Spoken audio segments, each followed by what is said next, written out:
Hello and welcome back to my channel. हम सभी ने शुरुआत की थी आरपीएससी कॉलेज लाइब्रेरियन के टॉपिक से, जिसमें मैंने इंटरव्यू से रिलेटेड कुछ टॉपिक्स आपको कुछ वीडियो दिए थे, जहाँ से आपने कई सारे जो क्वेश्चन थे, अगर आपने वीडियोस देखे होंगे तो वहाँ से आप देख सकते हैं कि मैंने उनकी तैयारी कराई थी आपको। और साथ में जो इम्पोर्टेंट पॉइंट थे वो कवर कराई, बेसिक लाइब्रेरी साइंस को कवर कराया, और हो सकता है इंटरव्यू में आने वाले कुछ क्वेश्चन आपको उनसे मिल जाएं। तो जिन लोगों ने भी कमेंट किए हैं कमेंट सेक्शन में, तो उनका बहुत बहुत थैंक यू। लाइक करने वालों का बहुत बहुत थैंक यू। और ज़्यादा से ज़्यादा चैनल को शेयर कीजिए कीजिए और सब्सक्राइब कीजिए, लाइक कीजिए। और जिन जो भी आरपीएससी की तैयारी कर रहे हैं कॉलेज लाइब्रेरियन की, उनको ऑल द बेस्ट। और प्लीज़ उन वीडियो से शेयर कीजिए जिससे ज़्यादा से ज़्यादा लोगों की हेल्प हो जाए। मैंने बेसिकली जितने भी टॉपिक्स आपके एक इंटरव्यू में पूछे जा सकते, वैसे तो इंटरव्यू में पूछने की कोई लिमिट नहीं, कहाँ से कौन सा क्वेश्चन पूछ ले, लेकिन कॉलेज लाइब्रेरी से रिलेटेड जो भी टॉपिक हो सकते हैं बेसिक, वो मैंने आपको कवर करा दिए अपने लास्ट वीडियोस में। आज से हम तैयारी करेंगे बीपीएससी की, यानी Bihar public service commission, Orissa librarian की। अभी करंट में आपके ट्वेल्थ में जो वैकेंसी निकली है, इन्हीं दोनों जगह में निकली है। उड़ीसा लाइब्रेरियन का तो एडवर्टीजमेंट भी आ गया, फॉर्म भी फिलअप होने लगी। बिहार पब्लिक लाइब्रेरियन की तैयारी करना शुरू कर दीजिए, कभी भी उसकी वैकेंसीज आ सकती हैं। तो हमारा बेस है, बेसिक वो मजबूत होना चाहिए। तो हम स्टार्ट आज से करेंगे, जब तक वैकेंसी आएंगी तब तक हमारा काफ़ी कुछ कवर हो चुका होगा इसके अंदर में। आइए हम बात करते हैं अपने लाइब्रेरी साइंस का जो एक टॉपिक है, जो सब्जेक्ट है लाइब्रेरी इंफॉर्मेशन साइंस के अंदर, लाइब्रेरी मैनेजमेंट। मैनेजमेंट क्या है? प्रबंधन। प्रबंधन किसी चीज को प्रबंध करने को, अरेंज करने को, मैनेज करने को, जो टेक्निक है वो मैनेजमेंट कहलाती है। मैनेजमेंट हमारे स्कूल का भी हो सकता है, कॉलेज का भी हो सकता है, किसी इंस्टीट्यूशन का भी हो सकता है। हमारी लाइब्रेरी को जो मैनेज कर रहे हैं, किसी न किसी रूल्स को लेके, रेगुलेशन को लेके फॉलो कर रहे हैं, वो भी मैनेजमेंट के अंदर ही आते हैं।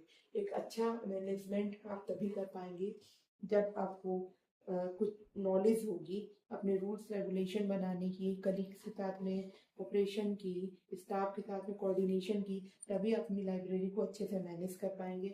अदरवाइज जब आपके स्टाफ के बीच में और आपके बीच में कोऑर्डिनेशन ही नहीं होगा, कोऑर्डिनेशन नहीं होगा, तो आपको लाइब्रेरी को मैनेज करने में बहुत सारी प्रॉब्लम्स आएंगी। तो इसीलिए बहुत सारे मैनेजमेंट के अंदर टॉपिक्स आते हैं जो हमें ये गाइड करते हैं कि कैसे हम अपने लाइब्रेरी में या जिस भी ऑर्गेनाइजेशन में हम काम कर रहे हैं, वहाँ के लोगों के साथ में कैसे अपना कोऑर्डिनेशन बनाए। इसके लिए कुछ रूल्स दिए गए हैं, कुछ सिद्धांत बनाए गए, प्रिंसिपल बनाए गए, कुछ फंक्शन है। इसमें से पहला फंक्शन हमारा पोस्ट कॉर्प है।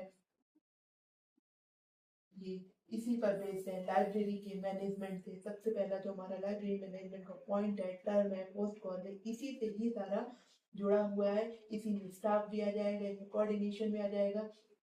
इसका पूरा फुल फॉर्म है planning, organising, staffing, directing, coordinating, reporting and budgeting. इस तरीके से हमारे ये टोटल 7 टर्म्स हैं, इसी में कंप्लीट होते हैं। इन्हीं सारे टर्मों से मिलके किसी भी इंस्टीट्यूट को, किसी भी ऑर्गेनाइजेशन को, और हम यहाँ लाइब्रेरी की बात कर रहे हैं, लाइब्रेरी को मैनेज की करने की बात करें, इन्हीं 7 पॉइंट्स पर बेस्ड है। प्लानिंग किसी चीज को प्लान करके तैयार करना, उसका ब्लूप्रिंट तैयार करना प्लानिंग के अंदर आता है। ऑर्गेनाइजिंग उस चीज को प्लानिंग बनने के बाद ऑर्गेनाइज करना, सिस्टमेटिक करना, इसमें आता है। स्टाफिंग हमारा होता है, जो भी हमारा स्टाफ है उसके साथ में जुड़ना। डायरेक्टिंग, गाइड करना, निर्देश करना। कोऑर्डिनेशन, आपस में समन्वय बना के रखना, एक दूसरे से कोऑर्डिनेट करना, कोऑपरेशन करना। रिपोर्टिंग, जब सारा हमारा काम चलता है, जब हो जाते हैं ये सारे टॉपिक कवर में, उसमें डायरेक्टिंग भी आ गया, कोऑर्डिनेशन भी आ गया, और स्टाफिंग भी आ गया, प्लान भी बन गया है, ऑब्जेक्ट भी हो गए, तो हम इसके बाद में क्या करेंगे, अपने सीनियर को रिपोर्ट करेंगे, मतलब उसकी रिपोर्टिंग करेंगे। ठीक है। उसके बाद में हमारा बजट आता है। किसी भी ऑर्गेनाइजेशन में बजट बहुत ही मोस्ट इम्पोर्टेंट टॉपिक है, पॉइंट है। कार्य करने के लिए बहुत बड़ा जो सहारा है किसी भी ऑर्गेनाइजेशन को चलाने के लिए, वो बजट होता है। सेम लाइब्रेरी में भी हमारा बजट होता है, बहुत इंपॉर्टेंट है। ये सारे टॉपिक्स को हम कवर करेंगे। तो बात करते हैं हमारे लाइब्रेरी मैनेजमेंट में। सबसे पहले हमें दो लोगों को याद रखना है, उनके बिना लाइब्रेरी में, या मैनेजमेंट कहिए, मैनेजमेंट बोलेंगे उसको, मैनेजमेंट में सब कुछ अधूरा है।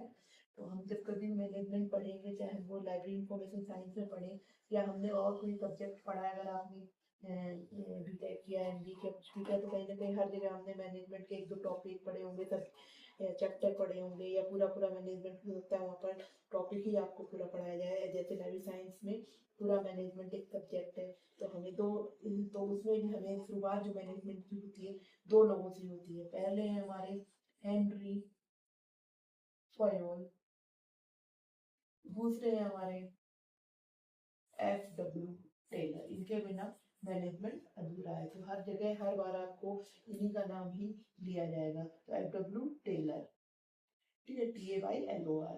तो हेनरी फयोल और FW टेलर का नाम, FW से यहाँ पर मतलब है फेडरिक विंस्लो टेलर।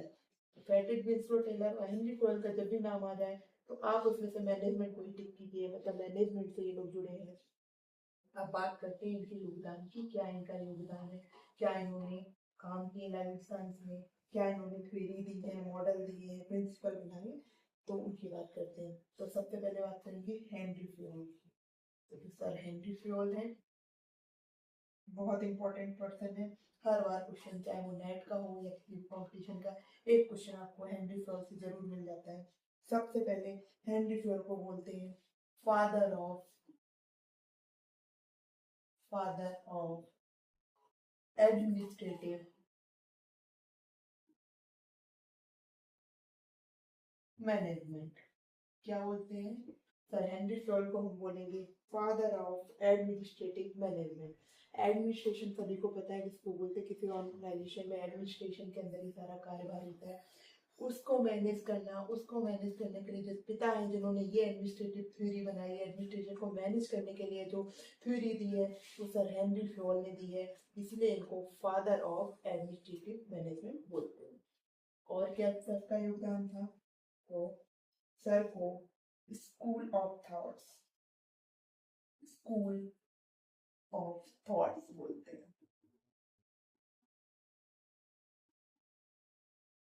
विचार, थॉट्स, विचार। किसी भी मैनेजमेंट जो मैनेज करने के लिए बहुत सारे विचारों का योगदान होता है, मतलब कि कई रास्ते निकाले जाते हैं, कई सिद्धांत दिए जाते हैं। इन सिद्धांतों को देने वाला, इन थॉट्स को बनाने वाला कौन है, सर हेनरी फ्योल है। इनकी बुक है स्कूल ऑफ थॉट्स। तीसरा है हमारा ऑपरेशनल मैनेजमेंट थ्योरी।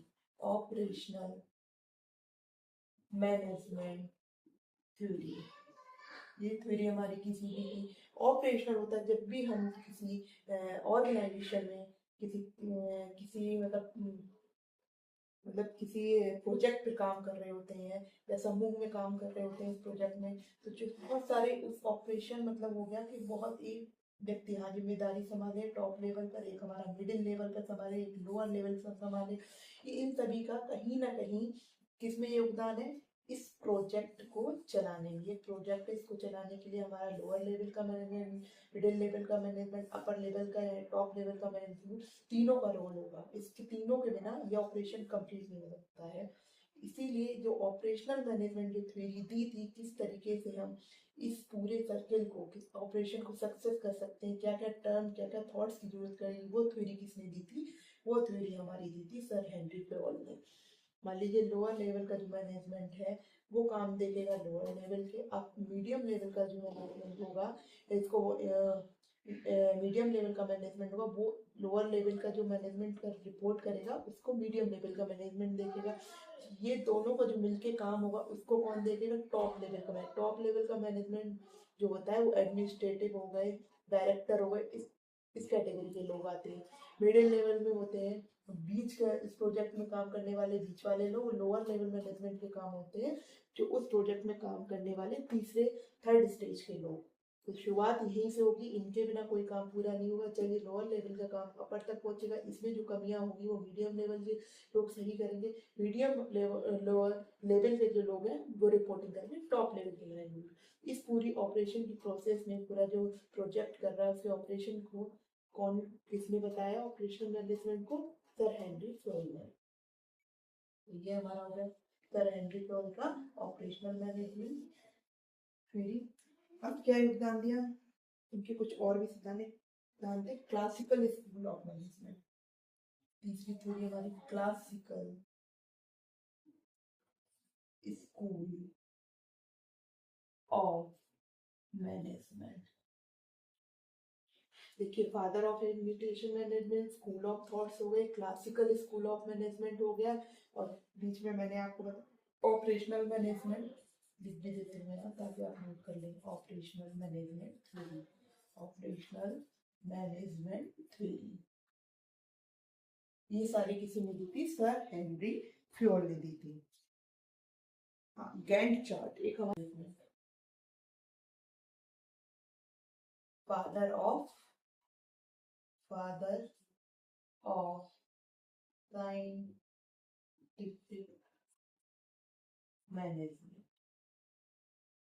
पहले वाले हेनरी फ्योल सर थे, उन्होंने लिया था फादर ऑफ क्लासिकल मैनेजमेंट। इन्होंने टेलर सर ने फादर ऑफ साइंटिफिक मैनेजमेंट दिया। दोनों में अंतर है, उन्होंने साधारण थ्योरी दी थी, क्लासिकल थ्योरी दी थी। सर ने उसमें साइंस जोड़ दिया, साइंटिफिक मैनेजमेंट। ठीक है, साइंस के साथ में जो मैनेज हो, साइंटिफिक मैनेजमेंट हो, उसको टॉपिक को दिया था, उसको सर ने दिया था, फादर ऑफ साइंटिफिक मैनेजमेंट दिया था F.W. टेलर। नंबर 1। अगला हमारा दिया था मैनेजमेंट हो गया इनका। दूसरा है piece rate system, piece rate system को शॉर्ट में बोलते हैं PRS। PRS किसने दिया था? PRS भी F.W. टेलर सर ने दिया था।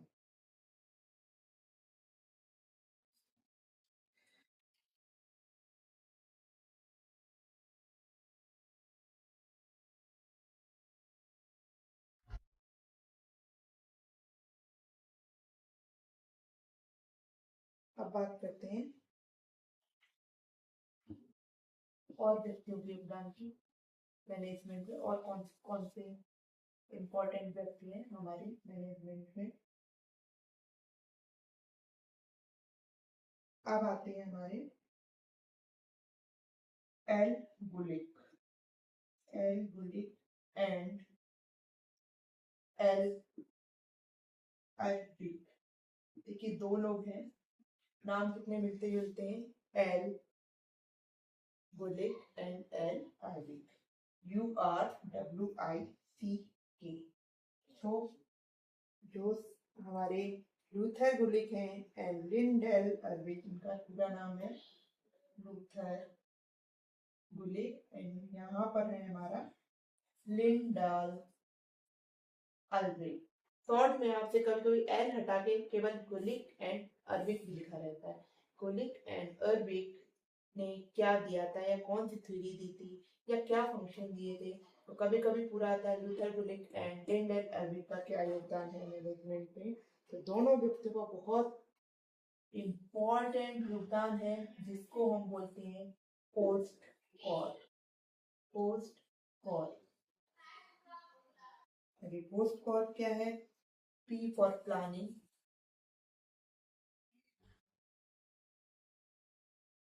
O for organizing, S for staffing,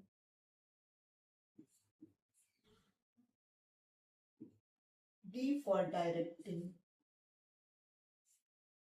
C for coordinating, coordinating, R for reporting, and last one is budgeting.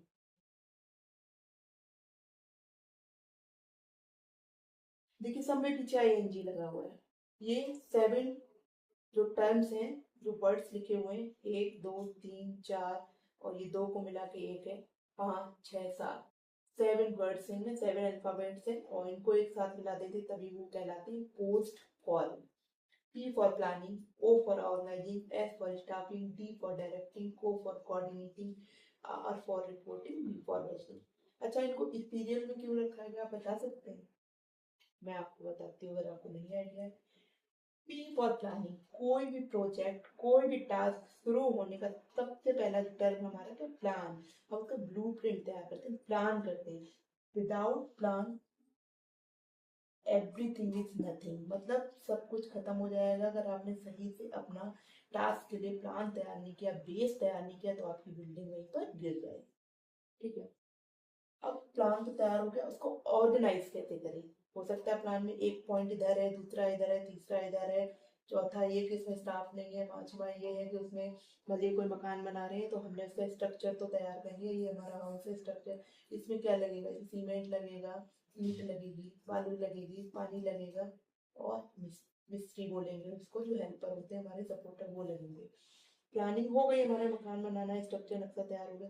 लेकिन ऑर्गेनाइज कैसे करें, कब हमें बालू की जरूरत पड़ेगी, कब हमें पानी की पड़ेगी, कब सीमेंट की पड़ेगी, कब हेल्पर की जरूरत पड़ेगी, कब इसके बाद में पुट्टी की जरूरत पड़ेगी, कब कलर की जरूरत पड़ेगी। तो इसके लिए भी तो हम ऑर्गेनाइज करें कि सबसे पहले ये लेकर आइए, फिर ये लेकर आइए, ये लेकर आइए, लास्ट में कलर होगा भाई, पेंट होगा घर में। तो प्लानिंग बनाने के बाद में जो सारी चीजें उनको ऑर्गेनाइज करना बहुत जरूरी है। जो भी हमारा प्लान है उसको सिस्टमेटिक ऑर्गेनाइज करना है। क्या बोलेंगे इसको, ऑर्गेनाइजिंग टर्म है लेकिन मैं बोल देती हूँ इसको सिस्टमेटिक अरेंज करना है, सिस्टमेटिक ऑर्गेनाइज करना। अब हमारा आता है, ऑर्गेनाइज कर लिया हमने, प्लान बना लिया। स्टाफिंग, भाई ये सब काम पूरा हो गया, उस प्रोजेक्ट को करने के लिए स्टाफ भी तो चाहिए। नंबर 3 पे क्या आएगा हमारा, स्टाफ। स्टाफ में सारे आ जाएंगे हमारे, एडमिनिस्ट्रेटिव भी आ जाएगा, टॉप लेवल का मैनेजमेंट, बॉटम लेवल का मैनेजमेंट, मिडल लेवल का मैनेज, तीनों आ जाएंगे स्टाफ में। ठीक है, अब स्टाफ आ गया, स्टाफ को क्या करना है, डायरेक्ट करना है। मतलब स्टाफ क्या अपने आप काम करना शुरू कर, स्टाफ को भी तो आप डायरेक्ट करेंगे कि भाई ए लेवल का बंदा ये काम करेगा, बी लेवल का बंदा ये काम करेगा, सी लेवल का बंदा ये काम करेगा। तो ये काम किस कौन करवाएगा, इनको डायरेक्ट करने वाला, यानी डायरेक्टर, यानी जो भी टीम का हेड होगा, डायरेक्शन सेंटर भी बोलते हैं किसी भी ऑर्गेनाइजेशन में। सबसे पहले प्रधान क्या होता है, उसका डायरेक्टर। ठीक है, इंस्टीट्यूट का हेड हो गया आपका, लाइब्रेरी मतलब किसी गवर्नमेंट ऑर्गेनाइज क्या लिखा है, डायरेक्टर। सबसे भाई स्टाफ को कौन डायरेक्ट कर रहा है, इनका भी तो बॉस होना चाहिए डायरेक्ट करने के लिए, भाई डायरेक्टर की जरूरत पड़ेगी इसमें। ठीक है, अब डायरेक्टर मिल गया, डायरेक्टर ने इन सबको गाइड कर दिया, भाई स्टाफ को गाइड कर दिया, प्लान हमारा तैयार है, सब कुछ रेडी है। अब क्या हो रहा है, यहाँ पे लड़ाई हो रही है। इन्होंने भेज दिया परफॉर्मा बना के डायरेक्टर ने, भाई ये काम है दिया है, ये सब हो गया रेडी, और मेरे साइन हो गए, जाइए कीजिए। अभी स्टाफ क्या कर रहा है, आपस में लड़ रहा है, मैं नहीं करूंगा, मैं नहीं करूंगा, ये कह रहे मैं करूंगा, ये बोले मैं ये नहीं करूंगा। ऐसे में क्या करना है, जो इनका ए लेवल का मैनेजमेंट, यानी टॉप मिडिल बॉटम लेवल, इनको आपस में क्या करना पड़ेगा, आपको कोऑर्डिनेशन करना पड़ेगा, इनको कोऑर्डिनेट बिठाना पड़ेगा। मतलब कि किस तरीके से कौन काम करेगा। जो सी लेवल का बंदा है वो बी को रिपोर्ट करेगा, बी ए को रिपोर्ट करेगी, लास्ट में क्या कहाँ जाएगी रिपोर्ट, डायरेक्टर के पास। तभी काम चलेगा, मतलब ये पूरी साइकिल तैयार होगी कि भाई एक दूसरे को ये काम आप करो, ये करो, आगे बढ़ो, इसके बाद इसके पास जाएगा, इसके बाद इसके पास जाएगा, इसके बाद फिर कहाँ जाएगा, हेड के पास। इस तरीके से इनके बीच में कोऑर्डिनेशन होना बहुत जरूरी है। ऐसा नहीं कि ये बंदा अपना काम करके इनको ना बता के सीधे यहाँ पहुंच गया, बीच की गलतियां तो देखने का काम इसका था, लेकिन इसने ये काम नहीं देखा, यहाँ पहुंचा। तो ऐसे में क्या होगी, पूरा काम खराब हो जाएगा, बीच का काम हो ही नहीं होगा, तो ये बेस हमारा वहीं गिर जाएगा। या ये काम नहीं करना चाहता, ये जो सी लेवल के बंदे ये काम नहीं करना चाहते, सारा काम किसने को करना पड़ रहा है, हमारे मीडियम लेवल के बंदे को करना पड़ रहा है, बी लेवल के बंदे को करना पड़ रहा है। अब मीडियम के पास, बी लेवल के बंदे के पास इतना काम है, इतना काम है इस टीम के पास में, कि वो अपना अपना ही नहीं काम कर पा रही, प्लस उसके साथ ये काम। ऐसे में क्या होगा, टाइम बढ़ेगा, डेज ज्यादा लगेंगे, काम खराब हो सकता है, क्योंकि इनने तो 10 लोगों की टीम में तो कोई काम ही नहीं किया है। यहाँ से क्या होगी, इसको प्रेशर आएगा, काम क्या होगा, बिगड़ जाएगा। तो ये है हमारा कोऑर्डिनेशन, आपस में कैसे कोऑर्डिनेट बना के साइकिल को, प्रोजेक्ट को पूरा करना। अब पूरा काम हो गया, तीनों ने मिलके कोऑर्डिनेशन करके काम पूरा हो गया, क्योंकि डायरेक्टर ने उनको डायरेक्ट कर दिया, गाइड कर दिया, कोऑर्डिनेशन भी हो गया। अब बात आएगी रिपोर्टिंग की। हाँ भाई काम दिखाइए, क्या काम बना, पूरा टास्क प्रोजेक्ट पूरा होने वाला है, रिपोर्ट कीजिए, कल तक हमें रिपोर्ट चाहिए। ये आ गया हमारी रिपोर्टिंग। और लाइब्रेरी साइंस के फील्ड में बोलेंगे तो एनुअल रिपोर्ट, साल भर आपने क्या किया, एनुअल रिपोर्ट दीजिए। ठीक है, और बीच में जो काम हो रहा है, अपने लाइब्रेरी में क्या व्यय किया, क्या खर्च किया, उसकी रिपोर्ट दीजिए। रिपोर्टिंग होगी, रिपोर्टिंग के बाद में देखा जाएगा जो हमारा काम हुआ, वो लास्ट ईयर प्रीवियसली हमने किया उससे फायदे में हुआ या उससे लॉस में हुआ, इस साल हुआ तो बजट हमारा बचा या बजट हमारा कम पड़ा। तो ऐसे में रिपोर्टिंग के बाद में काम आएगा बजटिंग का। नेक्स्ट ईयर का जो बजट हमारा प्लान होगा वो इसी बेस पर होगा, इस साल के बजट में सारा पैसा यूज हुआ, अगर कम पड़ा तो कितना पड़ा, कहाँ पे खर्च हुआ, ज्यादा हुआ, कहाँ पे कम खर्च हुआ, ये सारा सबसे बाद में आता है हमारा बजटिंग। फिर बजटिंग के बाद में वही प्रोग्रेस फिर से शुरू हो जाएगी हमारी इस चीज की प्लानिंग, कोऑर्डिनेशन, सारी चीजें फिर से वहीं से शुरू हो जाएंगी जहाँ से खत्म हुई। तो उसका आपको समझ में आएगा ये टर्म क्यों बनाए गए, किस लिए बनाए गए, और सर जो कुलिक और अरबिक है उनका इसको बनाने के पीछे क्या है। पोस्ट कार्ड को रख के जाइए एग्जाम में, पोस्ट कार्ड बहुत इंपॉर्टेंट है, इसकी फुल फॉर्म भी पूछते हैं, किसने बनाया ये भी पूछेंगे, किसने दिया रिटर्न ये भी पूछेंगे आपसे, किसी भी जो पी का भी फुल फॉर्म पूछ सकते हैं, डी का भी पूछ सकते हैं, आर का भी पूछ सकते हैं, ये भी पूछेंगे आपसे। तो अच्छे से तैयार करके जाइए अपना पोस्ट कार्ड। पोस्ट कार्ड आपका आया था 1937 में, लिख दीजिए यहाँ पे पोस्ट कार्ड ईयर में आया था 1937 में।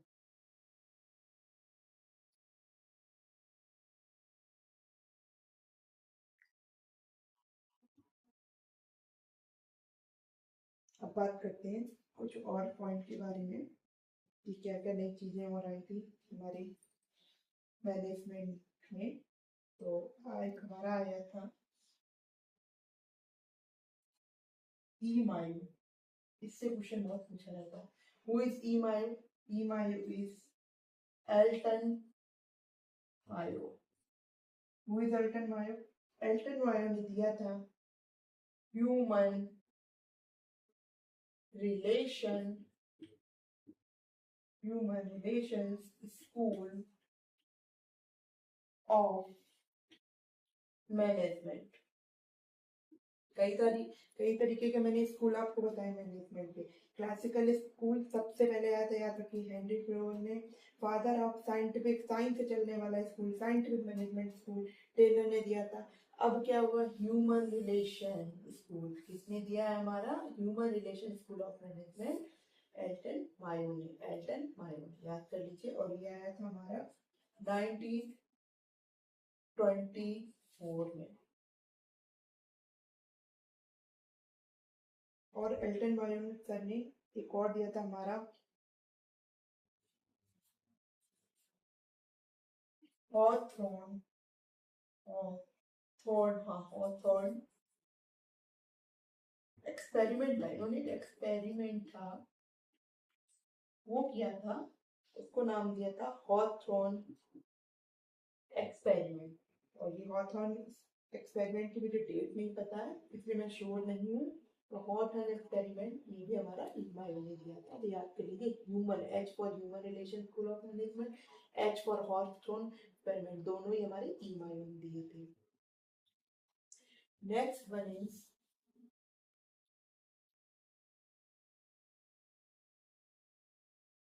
मैं आपको ऑब्जेक्टिव क्वेश्चन के हिसाब से नहीं करा रही हूँ कि एक क्वेश्चन दे दिया, चार उसके आंसर दे दिए, फिर उसमें 1 घंटे में टाइम वेस्ट करूँ, या 1 का आंसर बताइए, 2 का बताइए, 3 का बताइए, कौन सा सही है, आपके 10-15 मिनट एक क्वेश्चन बताए।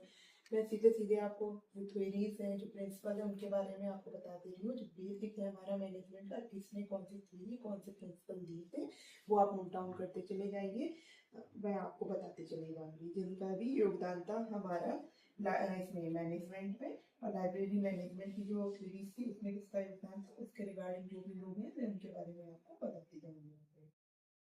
और नेक्स्ट वन है हमारा Kurt Lewin. Kurt Lewin sir ने क्या दिया था, कर्ट लेविन सर ने दिया था force field theory.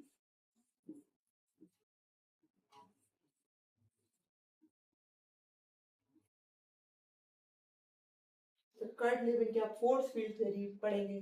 Force field theory management की ये कहती है किसी भी काम को करने के लिए, इसकी पूरी बुक है, आप इसमें थ्योरी में जाके पढ़िए तो आपको पता चलेगा, कहती किसी को काम करने के लिए किसी भी फील्ड में, किसी भी क्षेत्र में बल को नहीं आजमाना है, फोर्स नहीं लगाना है, मतलब कि किसी के ऊपर प्रेशर नहीं देना है, आप प्रेशर से कोई काम नहीं करवा सकते हैं। किस जगह पर फोर्स देना है, किस जगह पर एडमिन पावर दिखानी है आपको, कहाँ पर आपको सीनियरिटी शो करनी है, उसके रूल्स और रेगुलेशन इस थ्योरी में बताए गए, इसीलिए इसका नाम फोर्स फील्ड थ्योरी दिया है। मतलब कि हर जगह हर काम में आप बलपूर्वक किसी से कोई काम नहीं करा सकते। आपको किस जगह पर आपको अपना फोर्स दिखाना है, एडमिनिस्ट्रेशन पावर दिखानी है, कहाँ पे सीनियरिटी दिखानी है, कहाँ पर आपको किससे कैसा काम कराना है, किस किस क्षेत्र में, ये थ्योरी हमारी कर्ट लिविन ने दी थी। इसको बोलते हैं फोर्स फील्ड थ्योरी। पूरी थ्योरी है, काफी बड़ी है, डेप्थ में पढ़ी है, तब समझ में आएगा आपको। हालांकि जरूरत नहीं पड़ेगी, बस सिद्धांत के बारे में पढ़ लेते कि कर्ट लिविन ने कौन सी थ्योरी दी थी।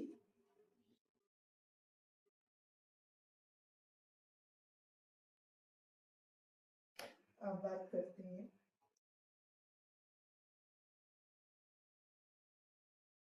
एब्राहम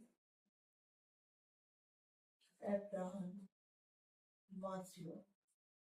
एब्राहम मास्लो का क्वेश्चन जरूर आता है। ए मैस्लो लिखा रहता है, कभी एब्राहम मास्लो लिखा रहता है। हु इज एब्राहम मैस्लो, क्या दिया था?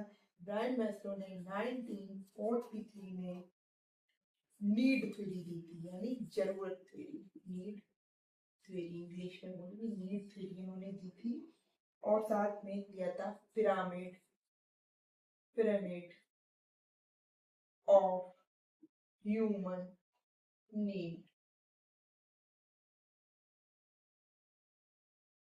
पिरामिड ऑफ ह्यूमन नीड इसको बोलते हैं नीड थ्योरी। मतलब जो भी थ्योरी थी वो ह्यूमन नीड के ऊपर थी, इसलिए इसको नीड थ्योरी या pyramid of human need theory बोलते हैं। ये एब्राहम मैस्लो ने दी थी 1943 में।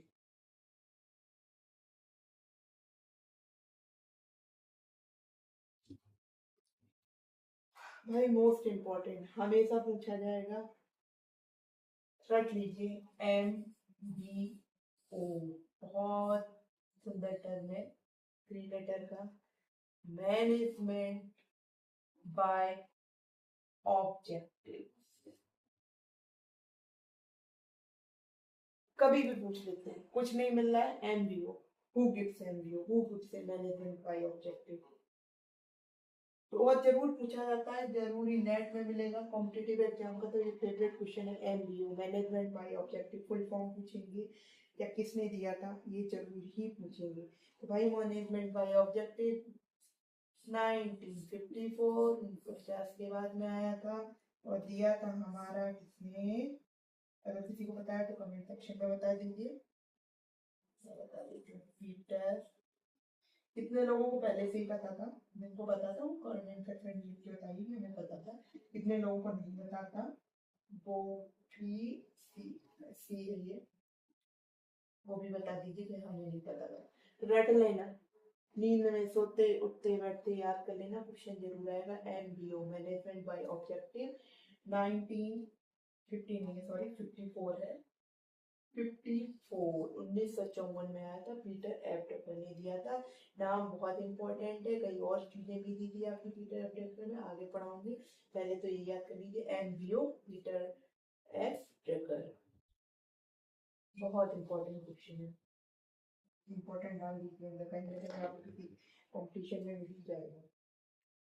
अगला बहुत पूछा जाता है, मुझे तो बहुत सारे एग्जाम से मिला था, मुझे लगता है मेरे नेट के एग्जाम में भी आया था और मैंने भी किया भी था। पार्ट शॉर्ट में फॉर्म है पार्ट, लेकिन सबको पता है, हम लोग अगर पीजी कर चुके तो P for program, E for evaluation, review and technique. ये पार्ट, और इसके साथ में MBO CPM मैंने इस पीजी वाले स्टूडेंट को पढ़ाया है इसकी यूनिवर्सिटी में। तो मैं मैनेजमेंट वहाँ पर पढ़ाती थी, तो वहाँ पे पीजी स्टूडेंट को मैंने ये रटवा दिए थे आपके पार्ट, CPM और MBO। बहुत इनमें लगभग मुझे 1 मंथ का टाइम लग गया था, क्योंकि बहुत लेंथी है, एक एक टर्म्स को पढ़ते हैं। पार्ट में भी पीपीएम यानी क्रिटिकल पार्ट मेथड में भी, एमबीओ मैनेजमेंट बायोलॉजी काफ़ी टाइम टेकिंग है, काफ़ी लेंथी है, जो मैंने मैनेजमेंट के सिलेबस के हिसाब से एग्जाम के हिसाब से पढ़ाना था, पूरा 1 मंथ लग गया दोनों टॉपिक को पढ़ाने में, क्योंकि यूनिवर्सिटी सेंटर थी तो 5 डेज का ही होता था और 30 to 40 मिनट का एक लेक्चर रहता था बच्चों को पढ़ाने का। तो मैंने इनको ये इस टाइप के टॉपिक्स मैंने इनको पढ़ाए थे, तो याद कर लीजिए। बहुत पूछा जाता है। Part programme, evaluation, review, technique. Management के अंदर जब भी हम कोई प्रोजेक्ट या टास्क पूरा कर रहे होते हैं, मान लीजिए हमें आज टास्क दिया गया कि ऊपर लाइब्रेरी में जितने भी स्टूडेंट अभी पढ़ रहे हैं उनको सभी को एक साथ इकट्ठा करके एक कमरे में ला के, यदि कोई किसी रूम में पढ़ रहा है, ये इस रूम में पढ़ रहे हैं, कोई दूसरे रूम में, सबको एक साथ ला के इस रूम में बैठा के उन्हें क्वेश्चनायर देके बोला गया है कि 10 मिनट के अंदर इस क्वेश्चनायर को आप फिल करो और हमें सबमिट करो और सभी बच्चों को देना है। ये टास्क है आज का हमारा। तो पर्ट के अकॉर्डिंग सबसे पहले तो हमें क्या करना पड़ेगा, सबसे पहले तो हमें ये काउंट करना पड़ेगा कि हर रूम में बच्चे कितने हैं। तो ये हमारे प्रोग्राम के अंदर में आ गया कि भाई रेगुलर हमारे इतने स्टूडेंट रहते हैं, लाइब्रेरी के रजिस्टर में देख लेंगे, डेली हमारे पास 100 से लेकर 150 बच्चे आ रहे हैं और डिफरेंट डिफरेंट हैं। तो आज भी लगभग 150 बच्चे हैं, मतलब मैक्सिमम जो लिमिट 150 की है, तो हम प्लस उससे 160 बच्चों को मान के चलते हैं। प्रोग्राम हमारा हो गया, मतलब प्रोग्रामिंग कर लिया हमने। क्वेश्चनायर कितने बनाने, हम 170 क्वेश्चनायर प्लस 10, तो हमने बच्चे ऐड कर लिए, प्लस 10 क्वेश्चनायर बढ़ा दिए, टोटल 170 क्वेश्चनायर हमने बच्चों को लिखे। एक साथ हमने बैठा दिया कमरे में, क्वेश्चनायर हमने दे दिया, क्वेश्चनायर डिस्ट्रीब्यूट कर दिया, बच्चे आ गए पूरे 150।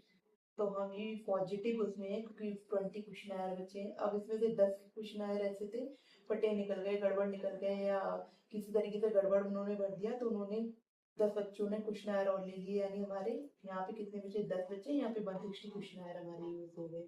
ठीक है।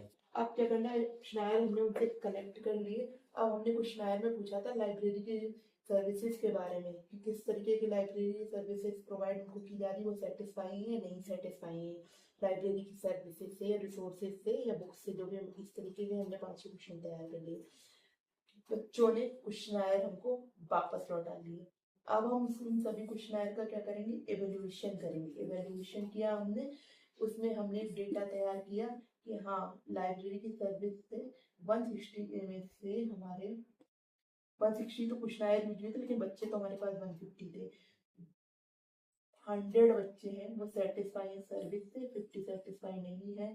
दूसरे नंबर पे बात की, बुक्स जो अवेलेबल है उनसे खुश हैं 100 बच्चे, 50 बच्चे खुश नहीं है। इस तरीके से 5 क्वेश्चन हमने एक तरीके से पहले ही, पानी की जो व्यवस्था है उससे बच्चे खुश हैं लाइब्रेरी की।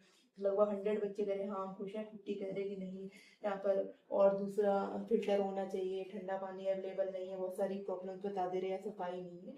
तो इस तरीके से हमने रेगुलेशन कर लिया। एवोल्यूशन के बाद जो डेटा कलेक्ट हुआ वो हम अपने सीनियर हेड के पास लेकर गए कि भाई ये क्वेश्चनायर के एवोल्यूशन करके ये रिलेटेड ये डेटा प्राप्त हुआ, 100 इससे खुश है, 50 यहाँ नहीं खुश है, 100 यहाँ खुश है, 50, इस तरीके से डेटा तैयार किया। अब क्या करेगा, जो हमारा हेड होगा, जो हमारा हेड लाइब्रेरियन होगा या हमारा डायरेक्टर होगा उस लाइब्रेरी का, लाइब्रेरी तो किसी भी लेवल की हो सकती है, डायरेक्टर भी होते हैं उसमें, या हमारी लाइब्रेरी कमेटी है, उनके पास हम गए, हमने अपनी रिपोर्ट दिखाई, उन्होंने उस रिपोर्ट को रिव्यू किया। उन्होंने जाके देखा कि वास्तव में जो उन्होंने चीज़ें लिखी, जो पॉइंट्स लिखे हैं, लाइब्रेरी की सर्विस को यूज कर रहे हैं, इतने नीड बात सही है क्या। उन्होंने पीने की पानी की समस्या लिखी, लेकिन आरओ वाटर उन्होंने प्रोवाइड कर रहे हैं, साफ पानी प्रोवाइड कर रहे हैं, लेकिन वो कंप्लेन सही नहीं, मतलब वो डेटा फॉल्स डेटा था। 100 में से जो 150 में से 100 बच्चे सही बोल रहे हैं, 50 बच्चे जो नहीं बोल रहे, वो क्यों नहीं बोल रहे, हम उनका रिव्यू करेंगे दोबारा से। इस तरीके से सारे जो डेटा मिले उनको हमने, हमारे हेड ने, हमारी टीम ने मिलकर रिव्यू किया। उससे क्या निकला, हमारा कंक्लूजन निकला, एक रिजल्ट प्राप्त हो गया कि भाई हाँ ये तो बच्चे सही कर रहे थे, लेकिन एक जो पीने के पानी की समस्या थी वो हमारी तरफ से तो 100% सही है, लेकिन बच्चों की तरफ से 50% रॉन्ग है। तो बच्चे गलत है तो हमसे कहीं मिस्टेक हो रही है। तो हम उस कंक्लूजन के हिसाब से आगे क्या इम्प्लीमेंट करेंगे, क्या टेक्निक को यूज करेंगे जिससे ये सारे बच्चे 150 जो बच्चे हैं पूरे 100% श्योर हो जाए, हमारी फैसिलिटीज को पूरा फायदा उठाएं, हमारा जो भी लाइब्रेरी के सोर्सेज हैं उनको यूज करें। इसके लिए क्या टेक्निक आगे हेल्पफुल होगी बच्चों की, तो ये हमारा टेक्निक एंगल रहेगा। समझ गए पार्ट क्या है? किसी भी प्रोग्राम, किसी टास्क को पूरा करने के लिए, किसी प्रोग्राम को किसी किसी टास्क या किसी क्या बोलेंगे आप, हाँ, टास्क को पूरा करने के लिए जो प्रोग्राम पहले से तैयार करना, प्रोग्राम का रिजल्ट का इवोल्यूशन करना, इवोल्यूशन के बाद जो रिजल्ट निकल उसका रिव्यू करवाना, रिव्यू कराने के बाद में जो कमियां, जो कंफ्यूजन किस टेक्निक से सही किया जाए, तो उस तरीके का जो पूरा सिस्टम है, जो पार्ट का एक सिस्टम है, वो हमारा पार्ट में आता है। पार्ट को हमारा दिया किसने था? ये मैनेजमेंट जो बहुत हेल्पफुल है। हमारी लाइब्रेरी में तो इन्हीं चीज़ों के काम में आता है, जो हमारा सर्विसेज, जो फैसिलिटी है लाइब्रेरी की, उसको एवोल्यूशन करने के काम में आता है। मान लीजिए हमारे पास 100 कंप्यूटर है लाइब्रेरी में, हमारी कोई बड़े लेवल की लाइब्रेरी है, 100 सिस्टम है, इनमें से 20 तो चलते ही नहीं, बिल्कुल बेकार हो गए। अब 20 में से बच्चे 80 में से जिस दिन बच्चे यूज करने आ रहे 10 उस दिन खराब हो गए। हमारे पास बच्चे 70 में से जो हमारे 10 थे वो अपडेट नहीं थे, तो जब बच्चे बैठे तो अपडेट लेने लगे, यानी हमारे पास बच्चे बाद में 60, अब बच्चे आ गए हमारे पास, तो है हमारे पास 60 कंप्यूटर। इन 60 बच्चों को 100 कंप्यूटर, इन 100 बच्चों को 60 कंप्यूटर में कैसे मैनेज करेंगे? क्या आगे प्रोग्राम बनाएंगे? क्या हम इनको ठीक कराएंगे या इनको इनकी जगह दूसरे कंप्यूटर देंगे, या जो अपडेट हो रहा था तो उनको उनकी स्ट्रेटेजी हमने पहले तैयार क्यों नहीं किया? बच्चे ने ऑन किया कंप्यूटर तभी वो क्यों अपडेट ले? हम उनको सुबह से ऑन करके उनको अपडेट दे सकते थे। अपना लाइब्रेरी के टाइम, जब बच्चों का टाइम विजिटिंग का हुआ, उससे पहले ही हम अपने इस कंप्यूटर के जो सॉफ्टवेयर था उसको अपडेट करके रखते, जिससे यूजर आते ही सबसे पहले लाइब्रेरी को यूज करना पड़े, अपना 1 घंटे का टाइम सिस्टम को अपडेट करने में, वॉइस अपडेट करने में बर्बाद ना करें। तो उन्हें हर हालत में जो हमारे 100 में से 100 कंप्यूटर है और रनिंग पोजीशन में मिलने चाहिए। इस टेक्निक को, इस पूरी प्रोसेस को करने के लिए किसका सहारा लेंगे? हम पार्ट का सहारा लेंगे। अगर हमारे पास 100 में से 20 कंप्यूटर बिल्कुल बेकार हो गए तो हमें रिपोर्टिंग तो आगे करना है भाई। रिवोल्यूशन के बाद में रिव्यू करने के लिए तो हमें डायरेक्टर के पास जाना है या हमारी कमेटी के पास जाना है, भाई 20 कंप्यूटर फेल हो गए, अगले बजट में हमें 20 कंप्यूटर चाहिए, तो का ओएस खराब है, रैम नहीं है, रोम नहीं है, उसके लिए हमें टेक्नीशियन चाहिए जो हमारे ये बेसिक जो 10 कंप्यूटर है उनको अपडेट करके जा सके। इस तरीके से हमारे पर्ट का जो प्रोजेक्ट है वो पूरा होता है। और पर्ट दिया किसने था इसके बारे में भी बताती हूँ। तो पर्ट हमारा था, दिया था यूएस नेवी। समझिए इतने बड़े लेवल का जो प्रोजेक्ट था, कौन दे रहा है? United state navy. नेवी के जो लोग हैं वो लोगों ने ये प्रोजेक्ट बनाया था, इसको प्रोजेक्ट ही बोलते हैं। इस करके ये प्रोजेक्ट एक उन्होंने बनाया था यूएस नेवी वालों ने 1958। समझे उस टाइम में अमेरिका ने, यूनाइटेड स्टेट ने इस तरीके का प्रोग्राम पहले से ही बना के रखा हुआ था कि किस तरीके से, अब इंडिया में ये प्रोग्राम बनाया हुआ है, ऑलरेडी नेवी है यानी डिफेंस सिस्टम है, तो डिफेंस में इस तरीके की प्लानिंग करने के लिए, इस तरीके के जो अपना डिफेंस सिस्टम पूरा चलता है, जो ऑर्गेनाइज करता है किस तरीके से अपना डिफेंस का सारा प्रोग्राम होता है, उसको चलाने के लिए, अपने कार्य को, अपने जो प्रोजेक्ट को हैंडल करने के लिए एक टेक्निक ली थी, इसको बोलते हैं पार्ट। याद रख लीजिए, पार्ट जब भी आए तो याद रखना भाई डिफेंस से रिलेटेड है। डिफेंस कहाँ की? यूएस की डिफेंस है, नेवी वाली होगी, यूएस नेवी। भाई फौजियों ने तैयार किया था इसको अपने कार्य को सुचारू रूप से चलाने के लिए, अपने प्रोजेक्ट को, अपने प्रोग्राम को करने के लिए। किसको? पार्ट को। 1958 में। डेप्थ में जाओगे, अच्छे से पढ़ोगे, इस चीज को समझोगे, चीज कभी भूलोगे। आज के बाद कभी भी पार्ट आएगा तो एग्जाम में भूल नहीं सकते। वही पार्ट आया था, नेवी वालों ने कर दिया था। कहाँ की नेवी थी? यूएस नेवी थी। उन्होंने किस लिए किया था भाई? उनका प्रोजेक्ट था, उसको पूरा करने के लिए। जैसे हमारे लाइब्रेरी का प्रोजेक्ट मैंने बता दिया, प्रोजेक्ट ये था कि लाइब्रेरी की सर्विस का इवेल्युएशन करना है। कैसे करना है? 100 लोगों के थ्रू करना है, तो किस तरीके से लेना है। तो देखिए कहाँ पार्ट था और कितना कठिन है। आप पढ़ेंगे तो आपको समझने में काफ़ी टाइम लगेगा। थ्योरी उठा के देखिए, मैनेजमेंट पार्ट पढ़ेंगे तो काफ़ी दिमाग का दही होता है समझने के लिए। एक एक पॉइंट समझिए, मैंने बहुत ही सरल लैंग्वेज में आपको पार्ट बता दिया, कभी नहीं भूलेंगे। प्रोग्रामिंग, एवोल्यूशन, रिव्यू, टेक्निक, पूरा मैनेजमेंट इन्हीं के आसपास घूमता है। कभी कोऑर्डिनेटिंग आ जाएगा, कभी प्लानिंग, कभी मैनेजमेंट, कभी डायरेक्शन, इसी में घूमना है। तो हर टर्म को अच्छे से पढ़ना है, याद करना है, अच्छा रहेगा। हाँ, इसके बाद मैं आपको कल पढ़ाऊंगी। आज की क्लास के लिए बहुत अच्छा जो रहेगा, इतना ही अच्छा रहेगा, क्योंकि मैं भी थक गई हूँ काफ़ी। लगातार मैनेजमेंट पढ़ाना और बोलना थोड़ा रिव्यू हो जाता है मेरे लिए। तो कल बात करेंगे कुछ और थ्योरीज के बारे में मैनेजमेंट के, उनको मैं इतनी सरल लैंग्वेज में आपको पढ़ाऊंगी, जब एग्जाम में आ जाएंगे तो आपके तुरंत आ जाएगा कि मैडम ने पढ़ाया था, यहाँ से ये टर्म बताया था, यहाँ से ये पॉइंट बताया था। काफ़ी इजी लैंग्वेज में, हिंदी के बच्चों के लिए बहुत अच्छा है कि मैं हिंदी में पढ़ा रही हूँ, साथ में इंग्लिश के भी टर्म कभी कभी यूज कर लेती हूँ। कल मैं आपको सीपीएम पढ़ाऊंगी और भी कुछ थ्योरीज है, एमबीओ वगैरह भी पढ़ा दूंगी थोड़ा शॉर्ट में, ताकि जब एग्जाम में कुछ भी पूछा जाए तो थोड़ा बहुत थ्योरी हमारे माइंड में होनी चाहिए। वीडियो आज का लाइक करना, मेहनत लगती है भाई पढ़ाने में, थोड़ा सहयोग कीजिए आप लोग भी। आगे कोशिश करूंगी सब कुछ अच्छा चलेगा तो आपको बिग साइड बिग स्क्रीन पे मिलूंगी मैं बहुत जल्दी। और हो सकता है कॉलेज लाइब्रेरी में आपके साथ ही कुछ बढ़िया हो जाए मेरा भी।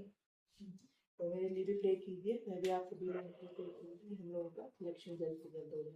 Thank you so much video देखने के लिए। Bye bye, good night.